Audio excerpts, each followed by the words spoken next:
that's good. See, because there's a little delay. So if we say anything stupid, I can fix this.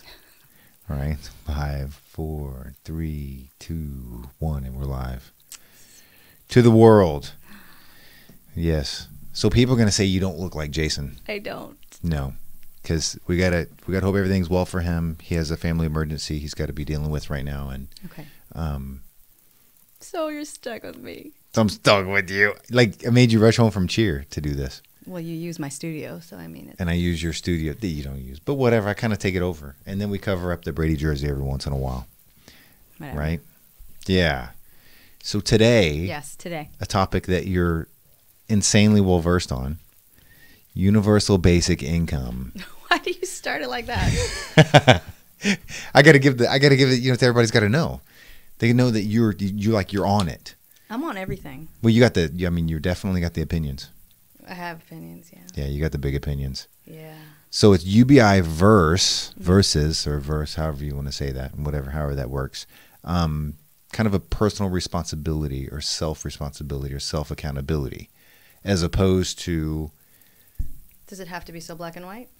Well, that's what we're going to try to figure out. Okay. Okay. So I've done a boatload of research, but since you weren't really having any kind of heads up on being here today, you don't have that same kind of research. I do not. I have a lot of questions and I have a lot of opinions. So I'm going to have to share a little bit of that with you, but it's not like we don't talk about this stuff anyway.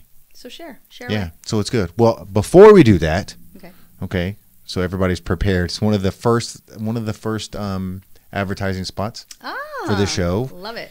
Not necessarily the first, but one of the first. One of the first. So National Life Group has a pretty cool policy deal that they have going on right now that's a living life, right? So basically what that is it's kind of your responsibility to take care of your family and your friends and loved ones when you're gone, right? Mm-hmm. In this situation, if you do that, they are covered. But things happen, especially when you get a little older. Cancer, terminal illnesses, car accidents, all these kinds of things that can damage you. But the living life policy does, it allows you to draw from that policy while you're still alive to help cover circumstances like that. Even things like our little Hurricane Harvey. Okay, so they don't ask what the money's for. I'm sure they're going to get into it a little bit like that. I mean, they are still an insurance company, but that's a big deal. And then on top of that, you have to say that about 40% of the country doesn't get insurance that says they need insurance, life insurance. And part of that reason why, from doing research, is because it's kind of a pain in the butt. Yeah. It gets a little difficult. It's a little confusing, or a lot confusing. There's a lot of trust involved there. So basically what National Life Group has done is they've set up this policy. I don't know how long they're going to be running this, but it is a special deal. So get on this before the end of the deal, or before the end of the year. And again, it is. If you are alive and something happens to you that is tragic and catastrophic and terminal and things of that nature, you can use that money now.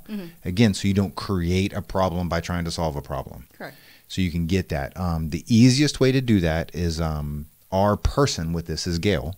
Okay. And you can get in touch with Gail through my website. So you go jasoncpowell.com/NLG for National Life Group. And from right there, you get a little bit of information. You can contact her. You can call her. Just right there on that page. Again, that is. I'm gonna throw that on the screen real quick here, like this. So it's National Life Group, jasoncpowell.com/NLG, and go there, visit. So what's the special? What's going on? It's the living life policy. Okay, so that's not something they always have. That is a unique policy to them. Okay. That's something that you can draw from, and you can do all the things that we talked about. So all those benefits, plus still continues to protect people once you're gone. So contact them for more information. So protect yourself against your ultimate demise. I mean, we have life insurance. I have life insurance for my kids. I have life insurance for my parents. We have life insurance for everybody. We don't have life insurance for the dogs. No, we don't. Can you get life insurance for pets? You ask all the bad questions. I don't know what that. I don't know if that's even possible. I don't know. So anyway, visit the website jasoncpowell.com/NLG for National Life Group. NLG. And you can contact Gail. And super easy, no pressure, totally relaxed, but you're gonna love it. Fantastic. It's a cool deal. So then back to universal basic income. What I didn't know, the most interesting thing to me is there is only one place in the world that has officially established a form. I mean, you have different names of it, right, but that actually has UBI in place, and it's been since the mid 70s, and that's Alaska. Okay. I didn't know that. So for people who don't know, what is universal base income? Universal base income is basically the government is going to take away, remove some of the things of welfare and such, and basically cut checks to people. And what they get, Alaska, for example, is about $1,000 a month for an adult, and then about $300 per kid. Okay. But now you got to remember, some of the welfare programs and things like that don't exist. So they cut you a check, and that's supposed to help you. Okay. And they're basically saying, I'm going to screw this up in some ways because there's not really just a straightforward answer, but the government's basically saying it's easier for us to give you some cash and you manage everything, as opposed to us having to have all of these other programs and all these other things to do it. Right. So personally, so people know right off the bat, I'm on the fence.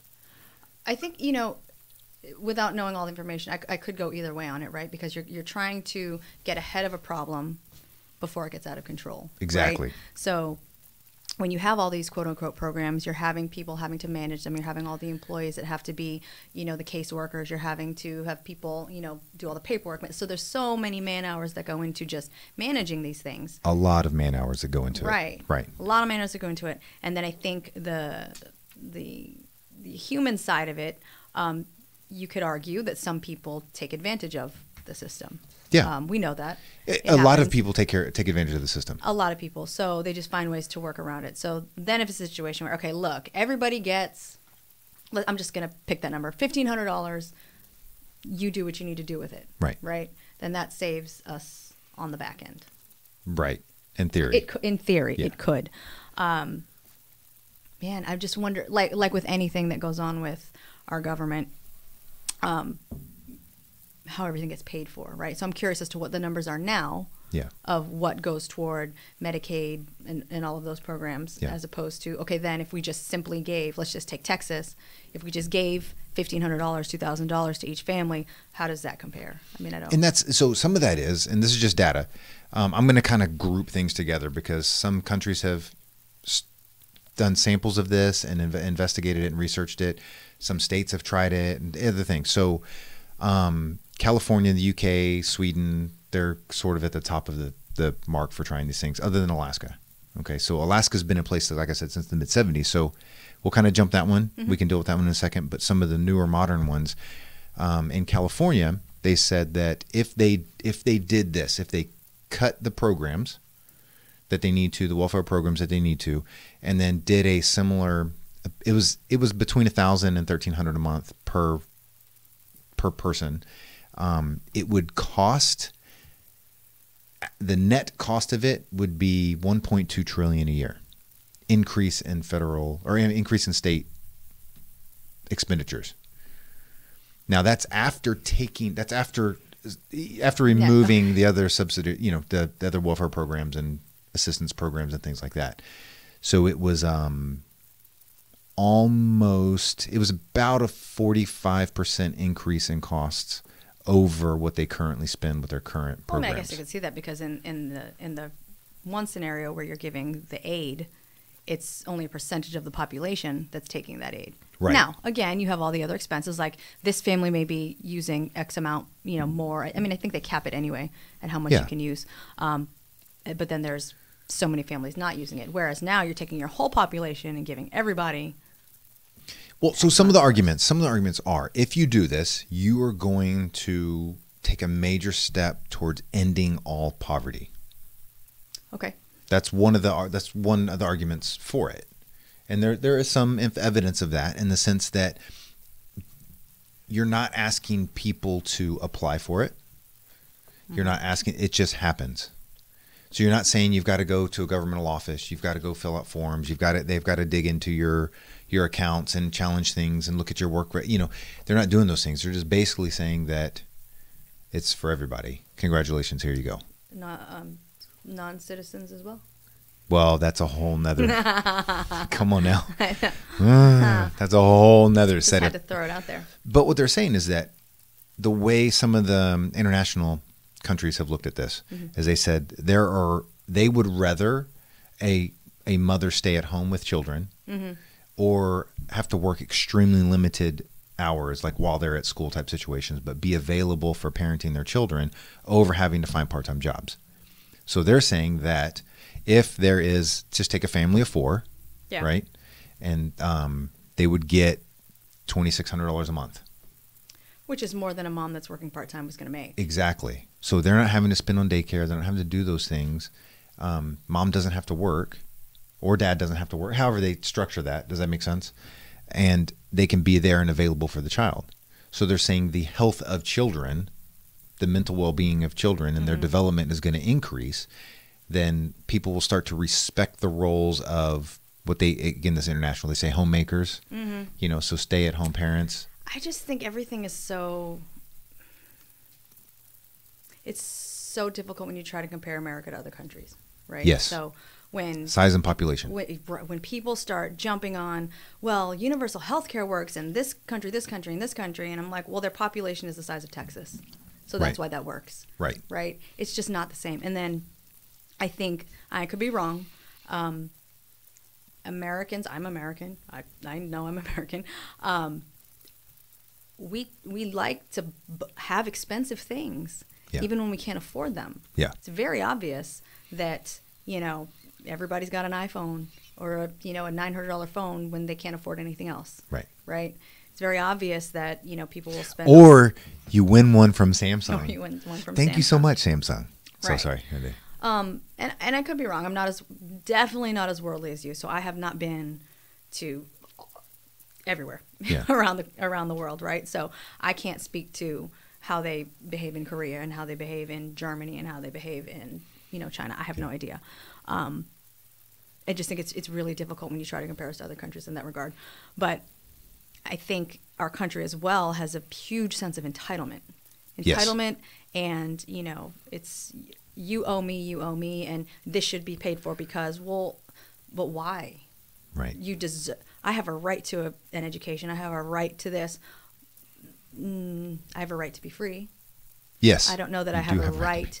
It would, I mean, you know, that's tough. You know, do you have a right to something? I don't think you do. So, you know, then you get into who's going to pay for everything. Right. And then when it comes down to these people, not everybody, and please, when I blanket this, don't everybody jump on me. When you ask, how's it supposed to be paid for? I can never get a straight answer. It's well, it goes back to the emotional side of it. Well, it's just something that needs to happen. Okay, well, that's great. But when we sit down logically and sit down at the table and say, okay, now how are we going to rearrange money in our city, in our state, in our country to make this work? Right.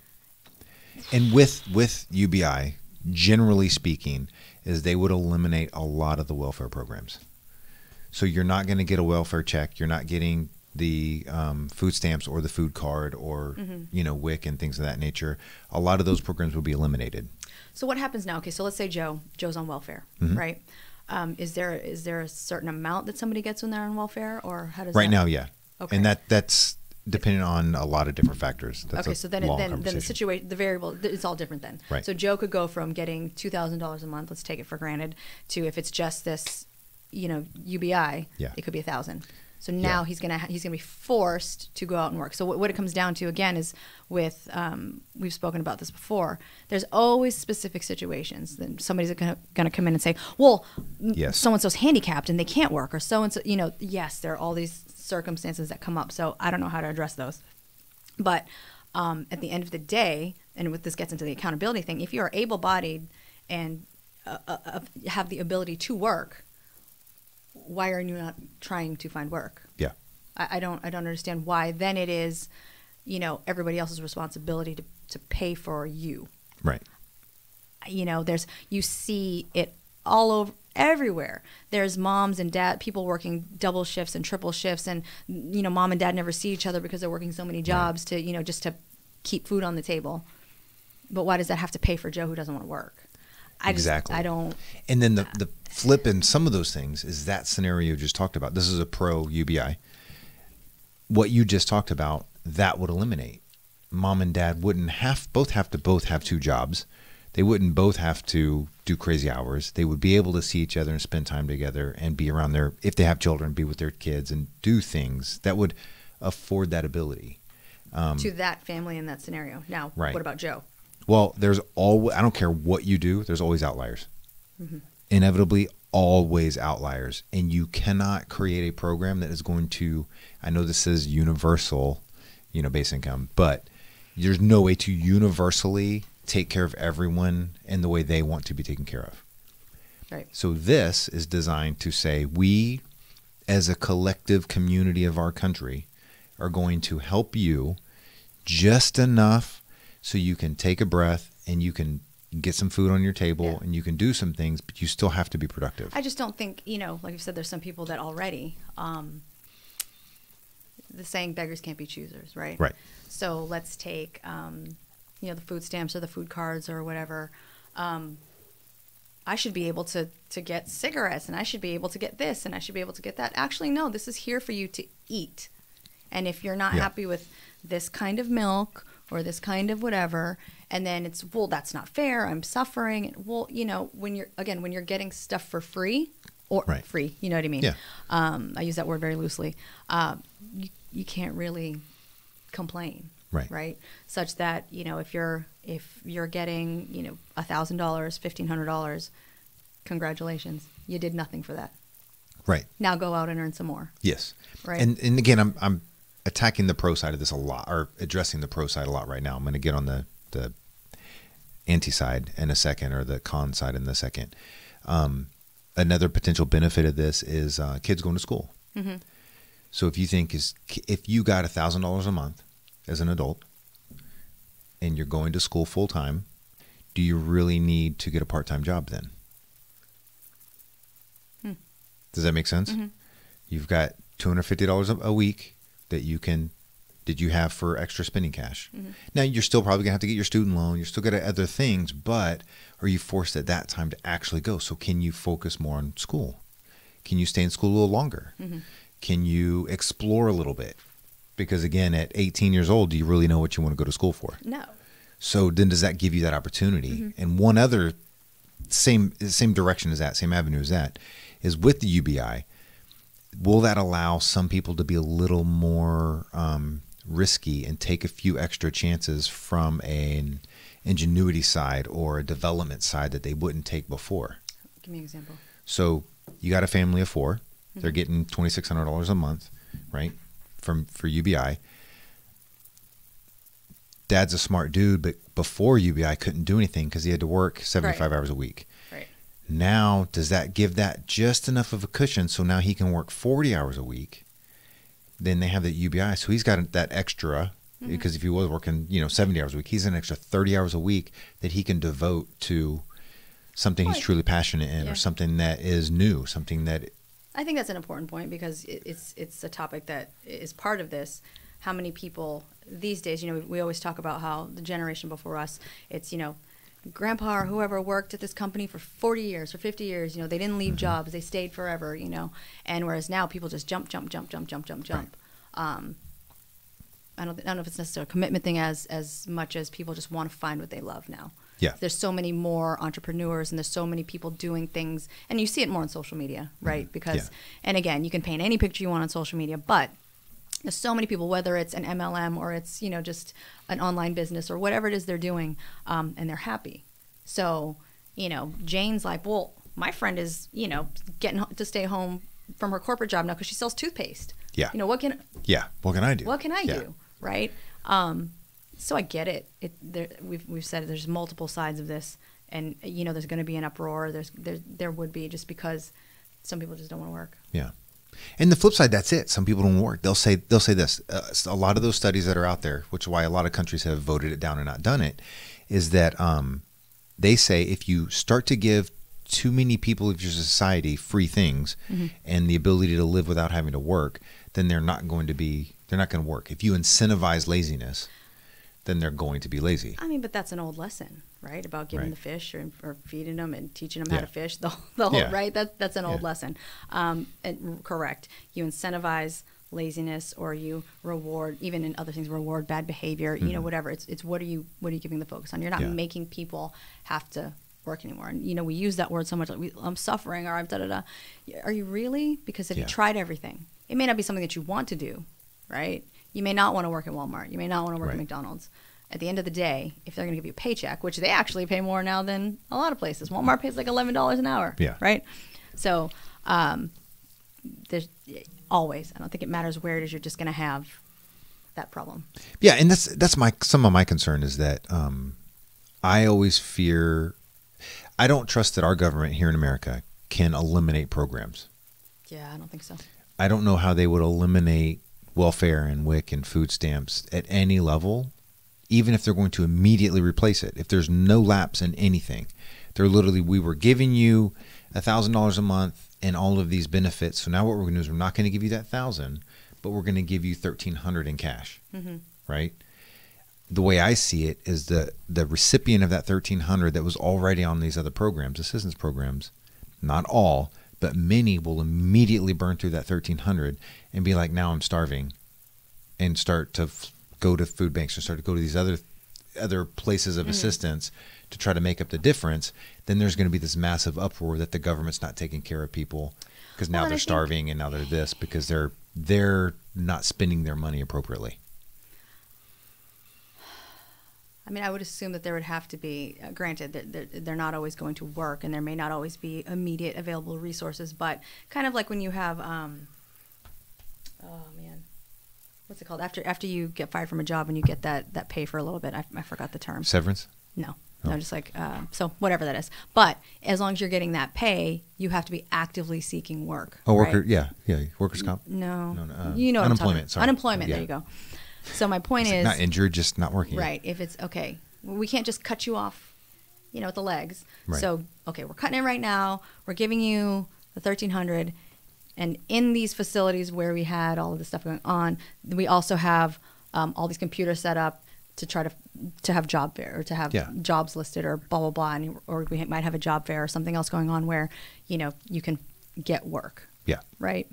And again, I don't know how feasible that is or how many jobs will be available. Maybe there's, 50,000 people and only 20,000 jobs. I have no idea. But again, some people then that reduction in the workforce is going to come down anyway because now mom's not going to have to work that part-time job as an office clerk. So she may get to go home. That's what I'm saying is I think it would improve the quality of the employment situation. Mm-hmm.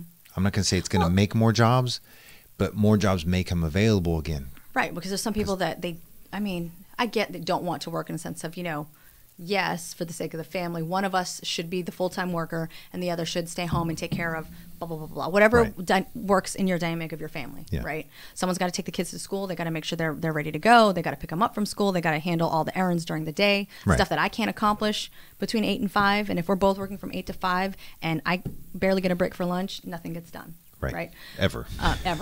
So. And those with children know that. Parent conferences in the middle of the day. Okay. Yeah. Okay. Don't go to that topic. But so that's one thing is I think it would increase the quality of employment. Mm-hmm. So you're going to have more people taking jobs in situations that they choose more than they are forced. Possibly. Again, I don't know.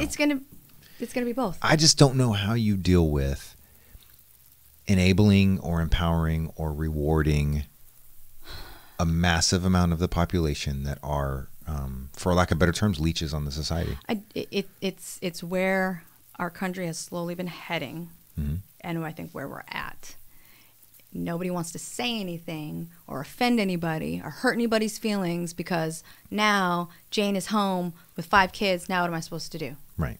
How am I supposed to feed these kids? And that's a real situation. I'm not knocking it. I'm just saying, for example, okay, now you're going to get 1,000, 4 times, so you may get $2,000. Yeah. You should be able to make it work on that. Yeah, right? and you're not going to live in a big house. You're not going. It's going to be hard. It's still, if you are a single adult with 4 or 5 kids, $2,000 a month isn't going to get you super far. It's not because you look at even apartments, right? So you're going to have to pay a minimum of $1,500-$1,600 to get a decent sized apartment, Yeah. depending on where you live. Yeah. Right. So I get it. It's not the answer, but that'll pay your rent and maybe your Rent and utilities. utilities. Let's just call it. It takes care of your rent and utilities. I know you still have to have a car.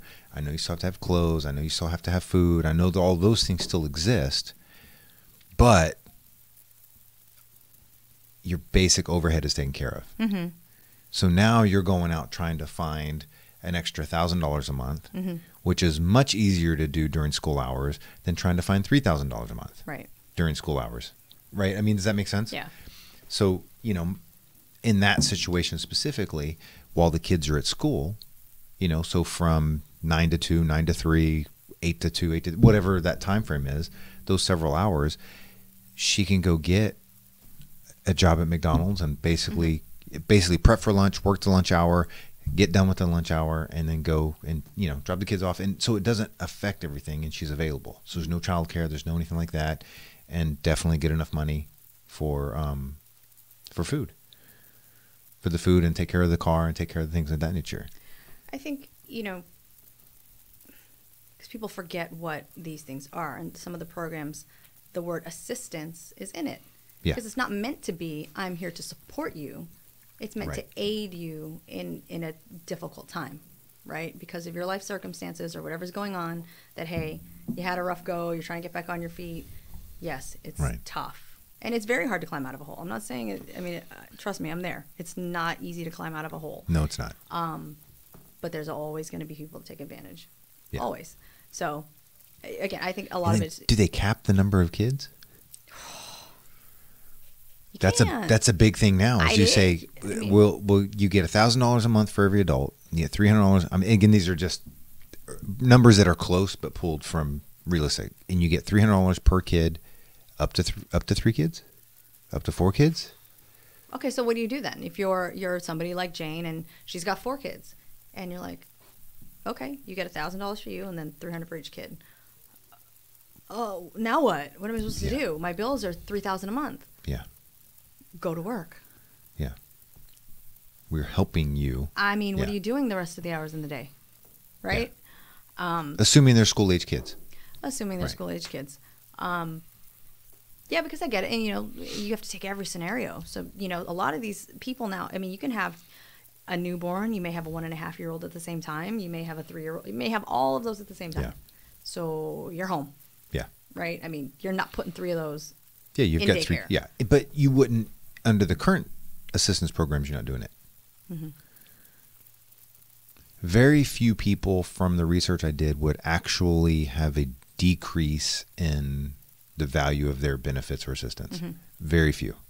There are always some. There are some. Yes, there'll always be some. Absolutely, but those are outliers. The overwhelming majority will have an increase in benefits with a UBI situation. I mean, obviously, cost and implementation of any kind of program like that. I mean, look at health insurance. Yeah, it's upside down. It's a mess. You can't even, these poor people that were, I mean, I feel horrible for people that work in the insurance company when it switches, right? Yeah. Because you're calling and you're trying to figure out what the heck's going on. They're like, thousands of pages. I have no idea. What I can tell you is this. I mean, it's tough. So, and that's a mess. But that's a mess for a whole different set of circumstances. But I'm just saying, anytime you take a program like this, as long as it's been around and as many people will be affected, quote unquote, negatively, right?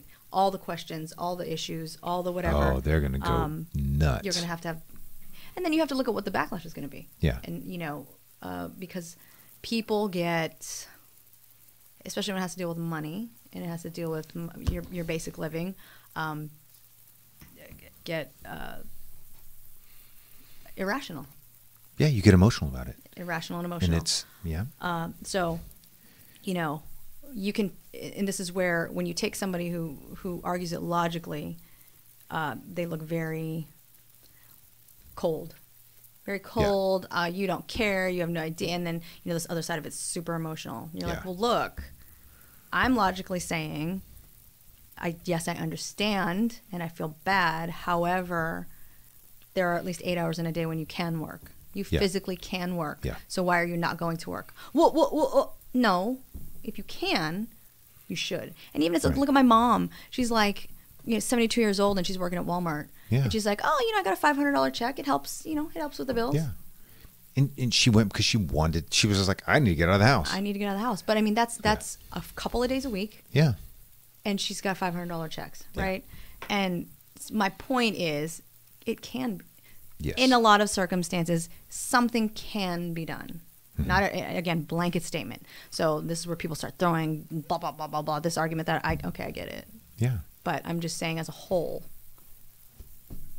I don't know. As a whole, it is, assuming it can be paid for, it is a really good situation. I mean, like you said, looking at the homeless situation. Yeah.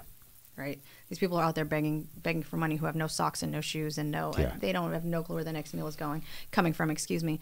And then the real homeless. The real homeless. But, let's not get it twisted. Yeah. But I mean, because you look at some of these feel-good stories that you'll see on YouTube or whatever, people doing good and they'll raise money for a homeless person at least. And that's the thing. They just need help in the beginning. It's desperation because they're like, I can't go to a job interview because I can't take a shower. I don't have a place to live. I have no address to give. I have, nothing, right? So you clean them up a little bit. You give them a place to stay. You give them some food. You give them, for a little bit of time where they can get a job. Okay, then they can do something. They can take care of themselves, right? So, and will there be situations that you're effectively going to be giving people UBI that will support some horrible habits? Of course, yes. That's just you just have to accept that some of those are going to happen. Yeah. If somebody's addicted to drugs and they become homeless and you start dishing them $1,000 a month, they're going to stay homeless and they're going to use $1,000 a month to get high. Yeah. Unfortunately, that's just the reality of drugs and what that's going to be. Mm-hmm. So this isn't a catch-all, save-all. But then now, taking the other side of it is that some of the cons. They're saying that basically you're taking from the poor to give to everyone. Because again, you're eliminating programs. Mm-hmm. Universal is universal. Mm-hmm. Everybody gets the check. So if you're a billionaire or you make no money, you effectively get the same check. Right. You're taking from the poor to give everybody else, but nobody has a problem when you're taking from the rich. Right. Right. No, and I earned it. I agree. And so that's my argument. And the other way is different because you're taking from quote unquote poor. Okay. Right. So I get, please. But if you're saying it's okay to take from people, what situations is that okay? Right. If we're saying that we as humans need to take care of each other, yes, let's find a way to do that. Right. We have to find the most efficient, humane way to do that. And, given all of the circumstances and variables of how it can be, taken advantage of and, okay, this is how we can afford it, this is how we can't. But I'm on the fence with it, as you are, because I don't know all the facts. I literally just jumped in this conversation right before we started it, so I did no research. And I hate speaking ignorantly on a subject, so I can give my just very raw opinion. I think is the best thing to give, because that's what most of the people in America are going to be doing. They're going to have some general knowledge of it, and then they're going to have an opinion based on that. And that's what a lot of the politicians and lawmakers are going to be bouncing around with. I think no matter what socioeconomic class you come from, party affiliation, no matter what the topic is, you have to be able to ask yourself authentically, how is this going to happen? Mm-hmm. How is this going to affect Joe? How is this going to affect Jane? How is this going to affect rich guy up at the top? You have to ask all of that, and you have to find that middle ground, right? I don't think enough people, when I say, okay, how? Well, I don't know. Okay, yeah. Well. In the how with UBI, on a federal level, assuming states really aren't too involved with it, everyone who pays taxes would pay a little bit more. Mm-hmm. Universally, right? Mm-hmm. It's inevitable. They're going to have to pay taxes. Mm-hmm. You're not going to hit corporate taxes, because if you raise corporate taxes, corporations leave. Yeah. Okay, we've already got people can argue that till the cows come home, but we've got boatloads of evidence to support that. So you can't hit the corporations. You can't really hit the rich people too much more. Yeah. Because a lot of them are already paying over 50%. So it's not. People talk fair and this. I don't care if you're paying 50% of your income in taxes. Shush. Right. Like that's certainly enough. You're like paying get out of here. 0% of if you pay zero and you get a check back, yeah, you have no room to talk about somebody who's paying 50% of their income in taxes. Yeah. You can get mad, whatever. That's just the reality of it. In my world, that's silly. Mm-hmm. If you want to talk about fair and proportionate rates and you want to do all those types of deals, then you know, hush it. So generally speaking, the middle class, you know, the middle class is going to take on the burden of that. But you're also getting a check every month. Mm-hmm. So your taxes are going to go up, but you're also getting a check every month. So you're going to be relatively offset. And that's going to depend family to family. Yeah. You know, definitely family to family. But the people you talk to, have you heard more that are in favor of this or against it? It's pretty polarizing right now. Because a lot of the people who don't need assistance or who got out of assistance and they're successful now, or who are mega successful, are most of them, not all, most of them are like, nope. Like, we need to reduce our welfare programs. Don't give people more. I've been through the system. I've seen the abuse of it. I've seen these things. Don't open up where you start giving these people money on top of it. That's what I hear there. Then you hear a lot of the people who, I'm going to say a lot of people on the left, because typically a lot of people on the left are a little more emotional about things, where they're like, that's fine. I'll pay more taxes. I don't care. We got to take care of people. We just simply need to take care of them. We don't need to have people in poverty. We don't need to have people who are suffering. We don't, which I fully respect. I agree. I fully respect, but I feel like anytime people say that, I don't think they mean it. Because there's a lot of times when, you know, you start taking things from these kinds of people. Oh my God, right. What do you mean? And you're like, wait a second. So things are only fair when it's fair to you. So many times that's the truth. The people, they want socialism until you're like, oh, I gotta pay for it. And then you realize the only people who really want socialism are the people that are at 49.9% or below. If you're at 50.01%, you're getting stuff taken from you and higher, as far as, you know, economic and socioeconomic status and things of that nature. What are you finding? No, I'm pulling up some of the pros and cons of the things on the UBI to make sure that we... Politics are killing me right now. I can't deal with all of them. Did you know that downtown was like basically closed today because Trump is in town? What was the deal? Like, it could hold 11,000? 77,000 people signed up. For something? I was one of them. And it holds 18,000. 18,000, yeah. And people were lined up since last night. Yeah. Waiting to go. And again, this is what I find so. And I'm sorry to go off topic, just real fast. Because I was looking at the local news stuff, and the people that are like, oh, look at all the deplorables, and look at all these. I bet there's not one, college degree there, and all the negative stuff you hear, right? And it's these same people that are preaching love, love, love, love, and you should be kind to one another. But the second I'm not in your, on your side all the way, I'm a target. Oh, people destroy this shit on me. Honestly.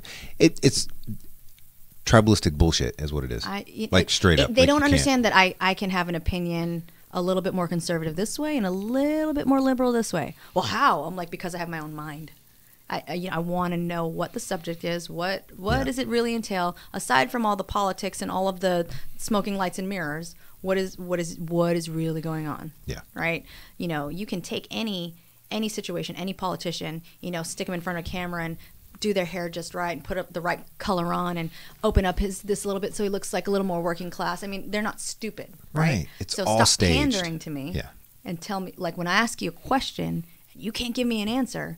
There's a problem. There's a problem. Yeah. Right? Sorry. I digress. Yeah. People will hate this. I love what is happening with the current administration. I have to say that. I'm not saying I agree with all of it. I'm not saying I disagree with all of it. I'm not saying there's some crazy shit that's happening. There's some things that irritate the hell out of me. Mm-hmm. There's some things that make me mad. There's some things that make me cry laughing.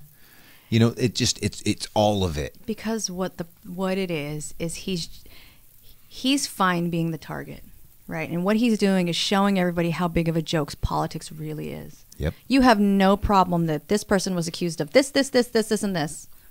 All of those things. This guy beat the crap out of his girlfriend. There's proof. There's evidence. No big deal. This guy supposedly did this, and this with no evidence. Oh, my God. We need to hang him. Right? Those are just a couple of situations. Yeah. But, yes. So, Trump, he's not very polished. He says a lot of dumb shit. Excuse my mouth. He's not polished. He's not polished at all. But, you know, I was not a fan of Obama. However, he was my president. Right. So I may have said maybe one not so supportive thing on social media. But other than that, my opinion is my opinion. Yeah. And typically I know I'm not going to change the opinion of somebody especially who's far left.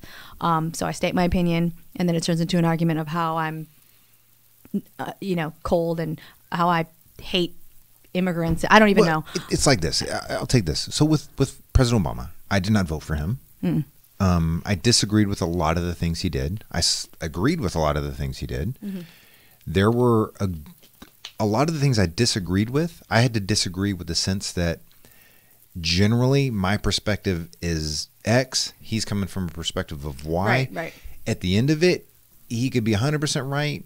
At the end of it, he could be 100% wrong, and vice versa with mine. Who knows? Only time could tell. Yeah. I didn't like the process of a lot of the things that he did. Just like with President Trump. There's some things he does with processes. I'm like, yeah, you just can't do it that way. Yeah. But there's some of it that I'm like, you can't do it that way, but I'm glad he did because he exposed that, which then now some change is happening. So when the next president comes around, either if he's reelected or next or whatever, and the next cycle of things, there's going to be an increase of efficiency in certain areas. So in that regard, so agree with or disagree with it, overall, we're in a better place now than we were. In which 3, 4, 5 years ago. You could argue that we're very divisive at this time. Yes. Why? Because people are throwing shit on the table. Right, and that's the so thing. We're dealing with stuff. We now. are, yes, and that I think that somebody had said that by us always shunning politics and religion, we've never really learned to talk about politics and religion. Exactly. So when we actually put it on the table, it's like, whoa, what do you mean? Exactly. I'm like, I didn't say I was against Roe v. Wade. What I said was, I'm typically not 100%. I am typically pro-life. Yes. There are extenuating circumstances, blah blah blah. As a whole, I am pro-life. Oh my God, blah blah blah. Yeah. And so you can't have your own opinion and it could go the other way. And I'm never. Let's take for granted. I've never said this to anybody, and I don't feel this way. But I could very easily say to someone who's pro-choice, "You're killing a baby." Right. Right. I've never said, but so that's to me worse than for me to say I think you should. I think the baby, or they should have some rights, right? Yeah. But my point is, so much. The problem is we don't know how to deal with each other. We can't have differing opinions without hating each other. It is okay, like you said, even with the Obama or whoever. Like, you may not like with a lot of things. I may not agree with you, but if I can understand where you're coming from, at least, then we can at least agree to disagree. Yeah. Right. Whereas, and I don't pro-life or pro-choice, abortion, this and that. If someone is pro-choice, they could be my best friend. I don't care. That's not a defining issue. Right. I have friends that have either had abortions or their spouse or significant other has had an abortion. Mm-hmm. Cool. Not my life, not my world. Right. I don't like it. I don't like our military having to go around and shoot people up all the time. Right. You know what I'm saying? Like, right. Innocent people die every day, all the time, and so to me, that's not an issue.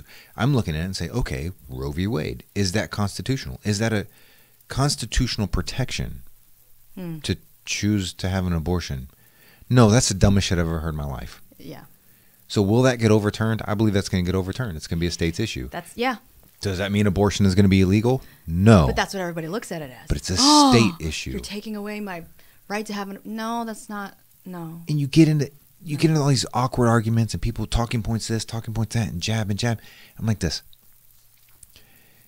If you go into a clinic and have an abortion, that's an abortion and that's a protected thing for you. State or federal or whatever. Right now it's legal, it's lawful, right? Not murder. If you're pregnant and I kill you, I get 2 counts of murder on me. That makes no sense. No sense. Right. Is it a life or not? Is it a life or not? That's I'm cool either way. Right. Cool either way. You need to make a decision. I'm just saying, what is the legal definition? Right. Because is that assisted suicide? Is that assisted murder? Yeah. If you go an abortion, is that assisted? What is that? Yeah. Tell me what that is. And again, it's. And I'm cool. I'm cool with it either way. You just have to. Why is it this way in this instance and this way in this instance? That's where I have a problem with it. And it just gets to where everybody gets very heated. Is it's a woman's body. You have no right to tell her what to do and blah blah blah. Okay. I'm good. So then well, I don't even want to get into it because it's just so many arguments and like I can't. I think I have to say this because this is typically why I don't comment. The Kavanaugh thing, right? Mm-hmm. Some of you may or may not know, but we have 2 sons. So I'm a woman, obviously. I have 2 sons. So me watching all of this unfold, I watch it from all the perspectives, right? Yeah. And I obviously have strong feelings about how men are treated in the legal system anyway. Very strong feelings, especially in the family courts. So anytime a woman's word is taken over a man's only for the reason of she's a woman, I have a problem with that. Right. As a woman, I have a problem with that. I don't want that power, and I don't want you to believe me just because I'm a woman. I want the equal right to be believed, but it shouldn't automatically be because I cried, you believed me, right? Right. And again, I'm not talking about her specifically. What I'm saying is I made a comment about, somebody said something about, it's a really rough time for guys right now. And then the poster was like, well, women have had a problem for so and so many years, blah, blah, blah.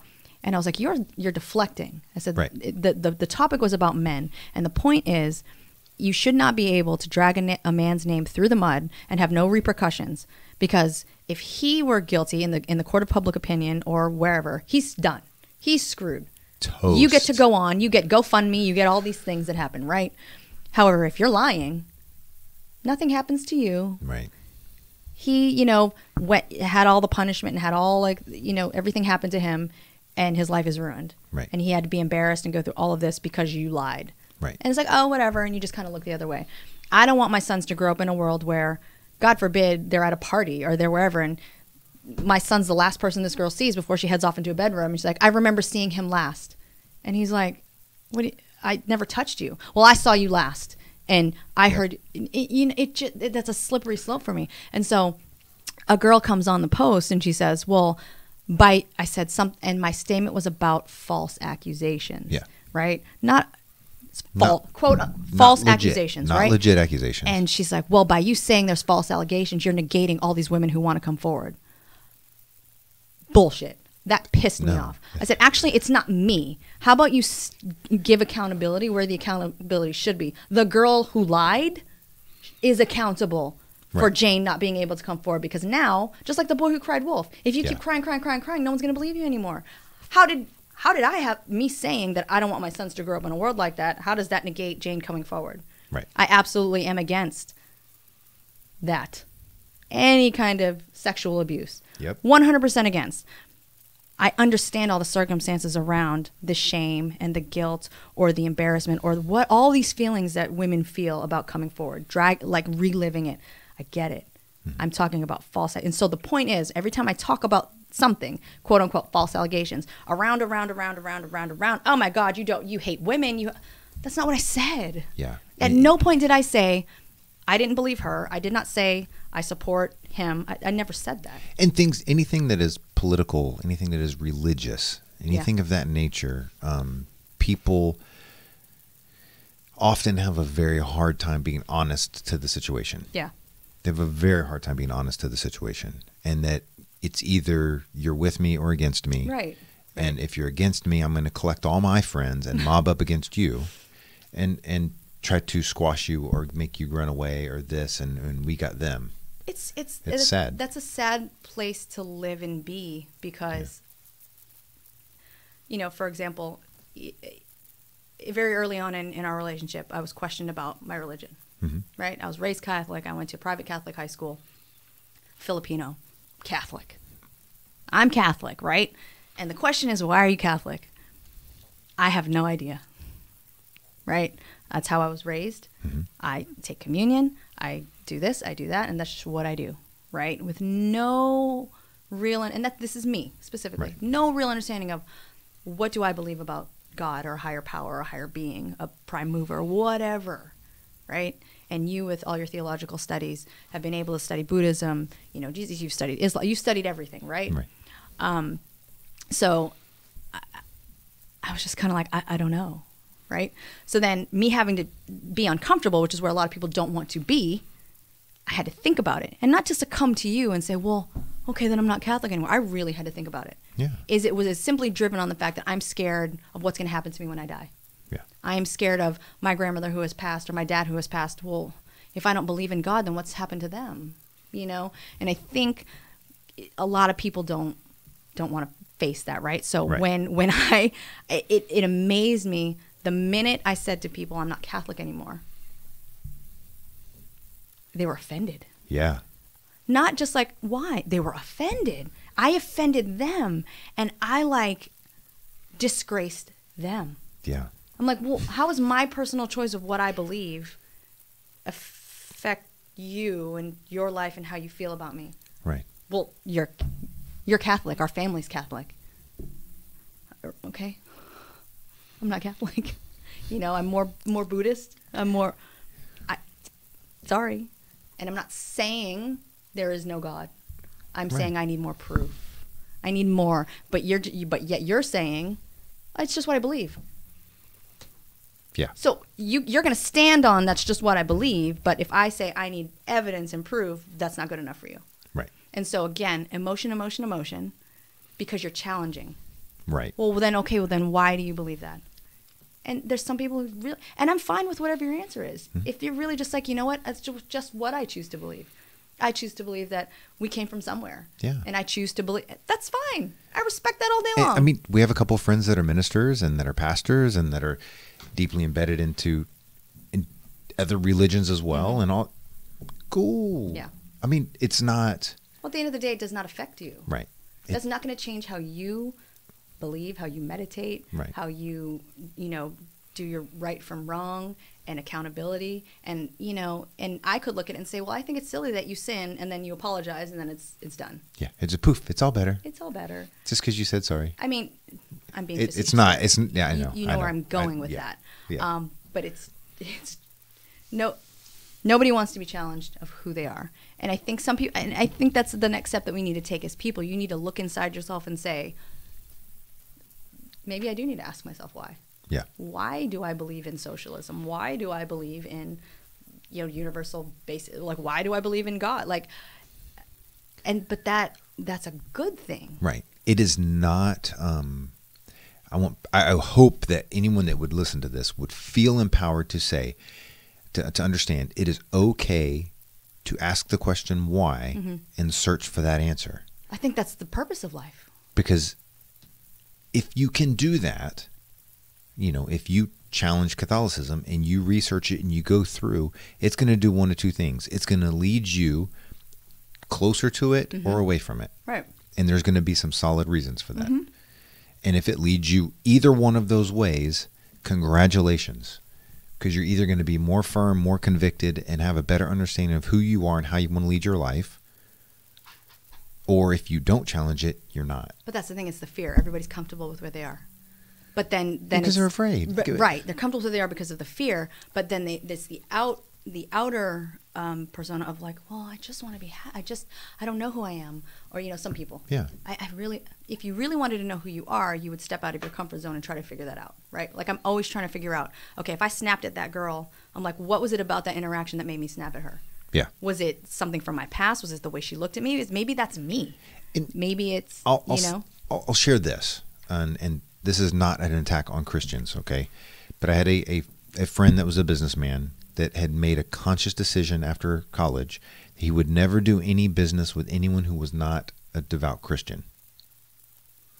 Okay. And would, in meetings and in business meetings, would ask those questions and was like, I can be friends with people, I can be social, I can be cool. I will never do business with anyone that is not a Christian. Okay.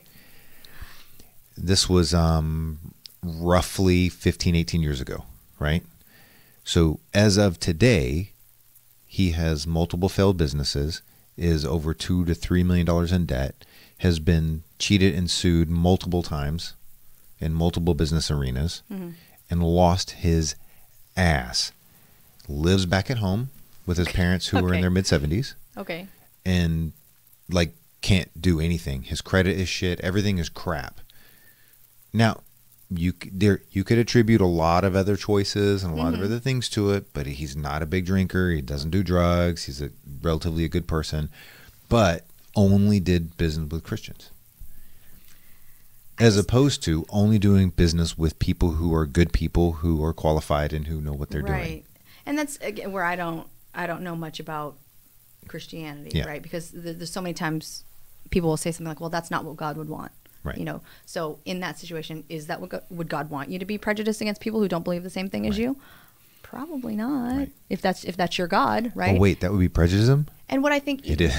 What I think is so tough though is it's the problem when people use this phrase. It kind of makes me chuckle. Like, well, not my God. I'm like, well, if you and him have the same God, like, so are we confused about what the teachings are, or right?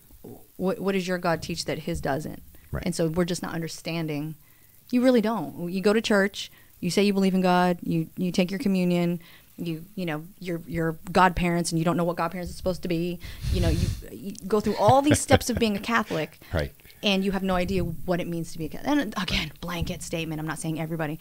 An overwhelming majority of people that I know have no idea why they're Catholic. Right. I'm just going to say that right now.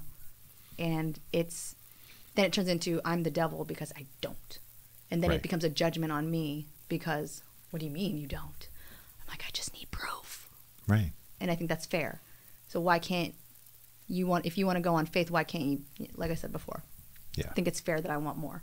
And so just to go back to it, I think people need to step out more and try to figure that. And I think even with situations like this, like your universal, base income, no matter what the topic is, there's going to be a lot of tough topics that come up throughout this presidency, through elections, going forward. And it's the first response is to sling. Well, you're stupid. You're blah, blah, blah. Well, okay. But you're not listening. You did. And I think a lot of people we're finding, especially with social media, you're not interested in what I have to say. You're waiting for keywords of what I'm going to say so you can throw something back at me. Right. You're waiting for me to say something pro-Trump or pro-Kavanaugh or so you can just throw something at me. Try to shut you down. Oh, well, you know what?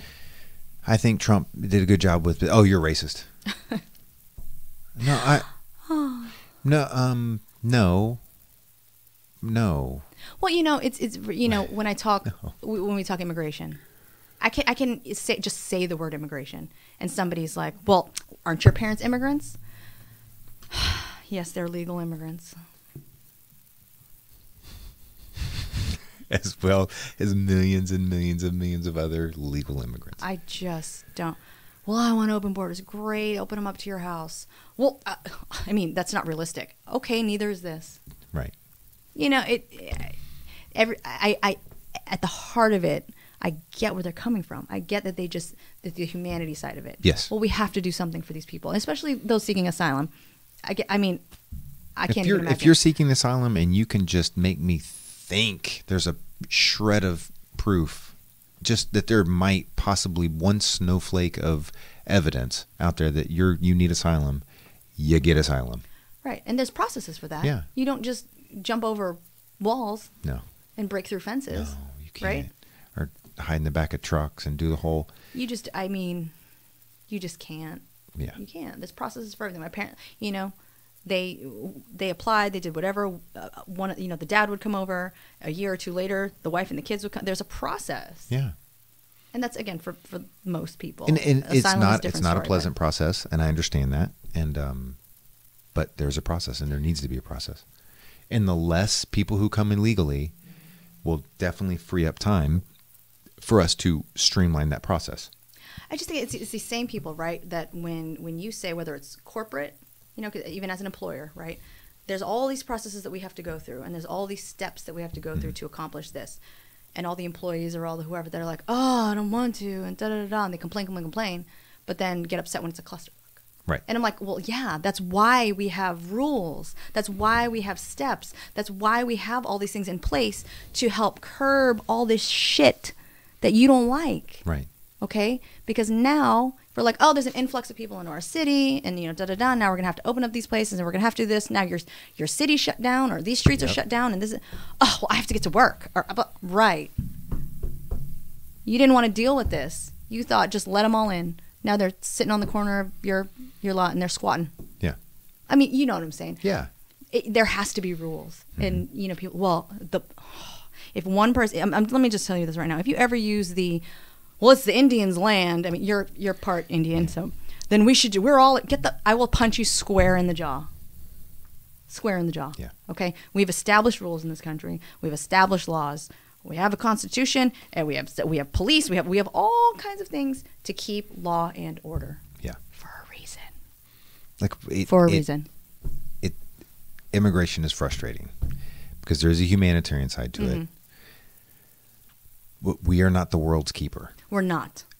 And if this, same thing as earlier, if from humanitarian perspective you want us to be the world's keeper, then why are we paying everybody else money? Then Trump needs to be doing what he's doing and telling people to kiss his ass, and you put more in for other countries who are doing it. Or like he said today, I think it was El Salvador. There are some countries south of our border that he's going to heavily decrease or eliminate what we give to them because they can't keep their people in their country. I mean, give people an example, right? Because a lot of people don't really know this. Even three. Give me 3 countries that the U.S. provides a lot of aid for yearly. And give me a number. Any 3. Any 3. Pick them. Okay, let's take El Salvador, small country. We give about $200 million to a year. Okay. Who else? Mexico gets, I don't remember the last number, but hundreds of millions. Why do we give all these people money? Take Japan. I think they get, well, let's say Korea. South Korea, I believe, gets 300 or 350 million a year for us to be able to have bases there. Okay. I can understand. Yeah. So, again, getting back to it, all right. And again, a lot of people don't understand the way the world works and the politics of it all and how we have relationships and how I have to scratch your back to scratch mine. I mean, a lot of people don't get that. So I get it's not as simple as we just don't give anybody any money. I mean, that's stupid. Let's be real. My point is people don't understand. We are giving this money out. So when they start coming here, then it's like, okay, well, we need that money back then. Yeah. If they're just all going to come here, we need to take care of the land that they're coming to. Right. We have to be able to accommodate these people, right? And that's tough because I just don't think – I love our country. I absolutely love our country. And we can't keep everybody. No. We just can't. No. And there's a lot of phenomenal countries to live in. But there are some phenomenal countries to live in. And I had this discussion with somebody the other day. I said, America is the greatest country in the world overall. And it was that typical response of, oh, well, what do you mean? Because blah, blah has this and blah, blah has that and blah, blah country has this. And you get all those types of things. I'm like, okay, yes. But you have to remember is that this country is bankrupt. This country that you just mentioned who has X benefit can provide those benefits to their people because they have a $0 a year national defense. Why? Because we have $174 billion national defense, and we afford them the ability to do that. And they only have 19 million people in their entire country. But what do people say to you when you say that? They don't. They're just kind of like, well, right. Well, we need, and they get kind of a diversion because, like with me, people don't like to argue with me face to face. They get intimidated. And, well, because it's tough. Because if I try to go into a corporation, right, and if I just hop in there tomorrow and try to rework their budget, that's impossible because I don't know how their company works. Yeah, can't do it. I do not know. Well, no, this has to be allocated here for these reasons. And if you take that away, then these people get affected. There's a reason. Yeah. The way it all works, I mean, it's ignorant to say you can just hop in with your opinion, knowing nothing about how it all works, and complain, give advice, anything. Yeah. I ask questions like, does it? I mean, is that possible? I mean, I have to lean on you because you know a lot of it. And a lot of times there's way more to it than we think. Well, Trump, da-da-da. Right. Well, Trump's had relationships with all these people for 30 years. Yeah. He's not that stupid. People forget that with President Trump. And I say President Trump, I say President Obama. I say that because people, They are and I get for efficiency, people will say Trump, they will say Obama, they will say Bush. I understand that, but they're the president. Like it or not, they are the president. Respect that.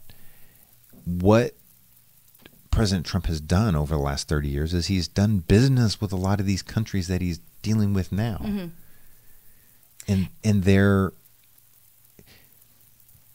long term is debatable if these are successful tactics or not. Right now, in the short term, he's done some crazy shit that everybody's like, whoa, with his negotiations. Right? Oh my God, is it all going to go to the fan? And then it doesn't. And then the other countries start to agree. And then there's negotiations. Then there's new deals. And you're like, wait a second. His crazy shit's working. Well, because here's the thing, and it's kind of like sports, because that's my thing, right?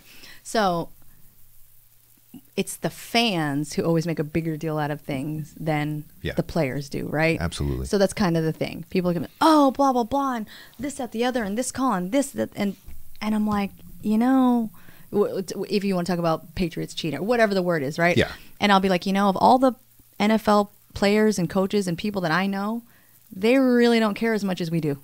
Like, no, it's all because the fans need something to talk about, right? So I think that's the same in terms of Trump, right? And again, he says, people for, people against, and it's so crazy. But at the end of the day, Donald and world leader here that have been talking for the last 20 years is like, hey, so are we going to do this or not?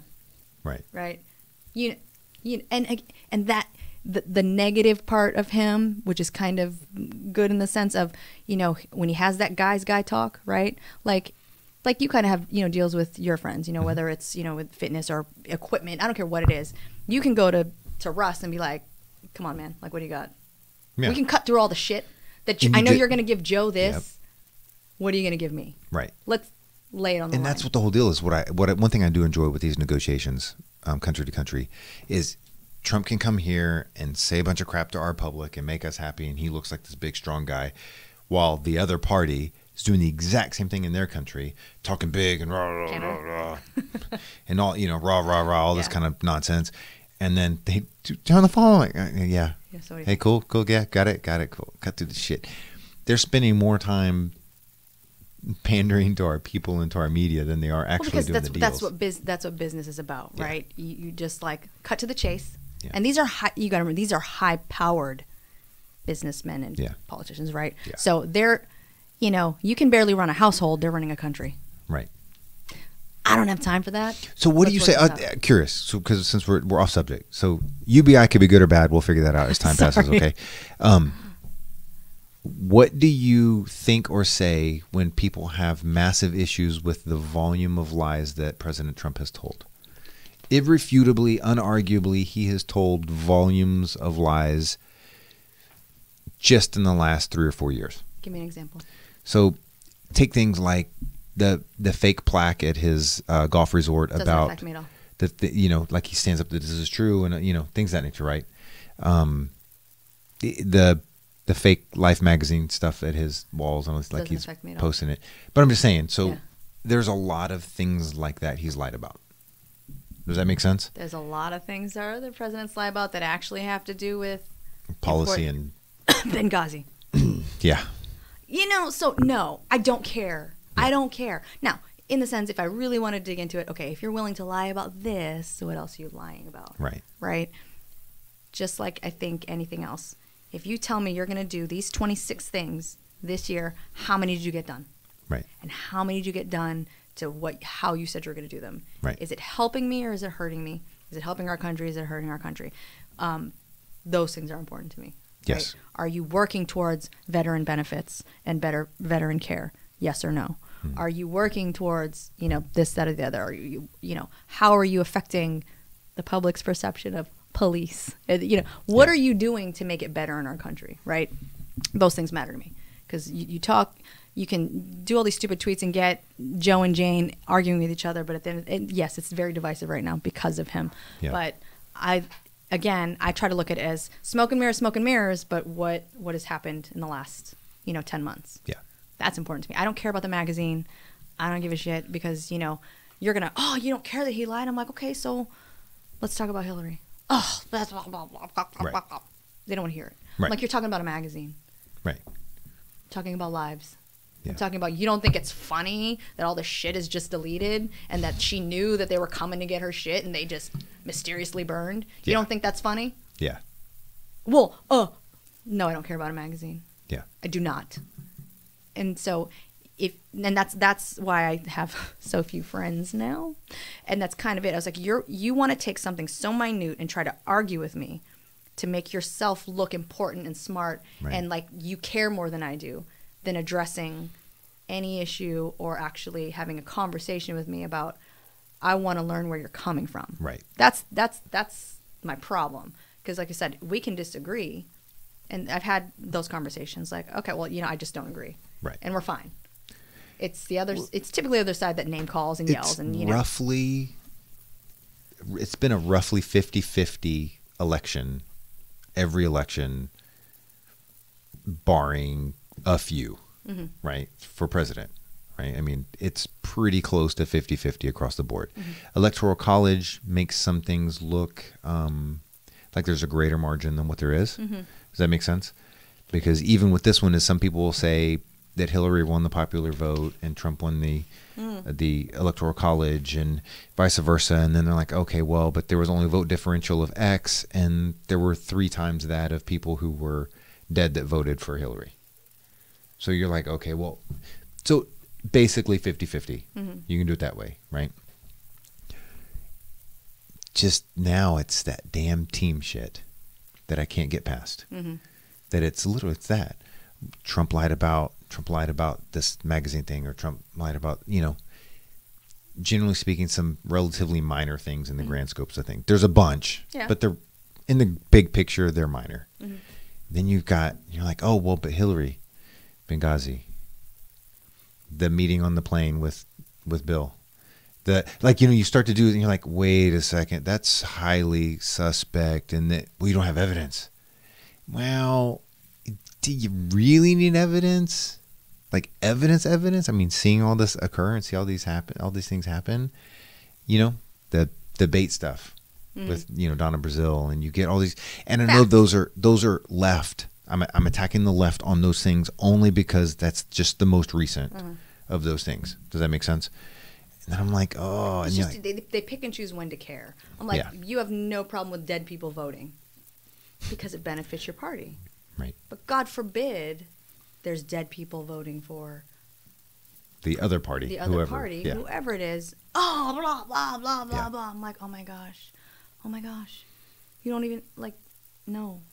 Yeah. And there's people running now, like that girl in New York, the socialist girl. Yeah. It's borderline comical, all the videos that come out, and they ask her questions about... And she doesn't know anything. She has no idea. She doesn't know about the Electoral College. She doesn't understand. She doesn't even understand socialism. If you can't answer those questions, like, did you take any, like, political... Like, did you take anything in college? Like, I don't... I could be wrong with this, but I do believe that a major part of her education was political sciences. Oh, dear God. I believe... Now, I could be massively wrong with that. I just... want to say that I heard that in one of the reports. Let me just say something. If you don't know anything about politics, try to learn or don't vote. Like, right, it almost pisses me off more when people just vote. Yeah. Just to vote. Yeah. Straight ticket. Oh. I'm just going to vote Democrat. But you know nothing about that person. You know nothing about what they stand for. I have never straight ticket voted, ever. And so, like, you get behind somebody like this girl. Yeah. You don't know why you're getting behind her. You don't know you don't know how she's going to implement these things. You have absolutely no idea. Oh, well, guess what? It's gonna increase your taxes, blah, blah, blah %. Oh, I didn't know that. She never said that. I'm gonna tell you. Did you ask? Right. Did she ever answer the question? Like this heated debate right now with Cruz and Beto. Right? Well, he lies and he this and he that. I'm like, all right, well, okay, Beto or whatever, whoever it is. I'm like, why? What do you like about him? They did a thing in who did it? At Texas A&M. Okay. They interviewed all these Beto supporters. They could not name one accomplishment of his. Not one. And a lot of people that asked, like, well, we just really like, his campaign is enough. Experience. That was a quote. Crap. And he's just really gotten his name out there. I fear for our future. Like, you have absolutely no idea. Yeah. It's all this started with this hope and change crap. Yeah. right? And you've talked about this in politics. There's got to be the pendulum swing. So it goes one way, it goes Bush, it goes Obama, and then it swings back and it goes Trump. Yeah. So like, where's it going to go now? Either it's going to stay here for a little bit, and then it's going to start going back. Like, because you. I feel like it's going to hit a damn wall in the middle, and just implode. That's what I feel like. There's not going to. I don't think there's going to be another swing back. I want Reagan back. And that's, yeah, that no. And then if he was reborn now, who knows what would come of that? Dude, he was fun. He's like, we're going to bomb the shit out of you. Yeah. Stop fucking around. Get your ass. He didn't mess around. Anyways. Yeah. Politics, the one thing I don't really like to talk about, and we talked about it the whole time. You killed it, man. Yeah. I did. Yeah. No prep. Opinions and slamma-jamma. I wore my jacket and everything.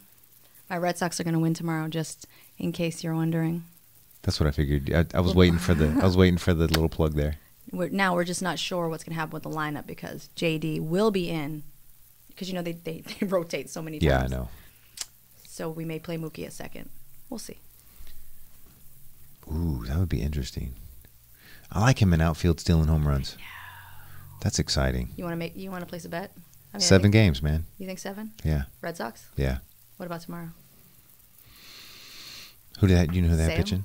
Well, we have Sale. I'm sure Kershaw, right? You think he's gonna start? I don't know. I'll be honest. I didn't. I gotta look. It depends on the pitching. Depends who's pitching. Well, I'm gonna go straight ticket. I'm gonna go Red Sox. How many?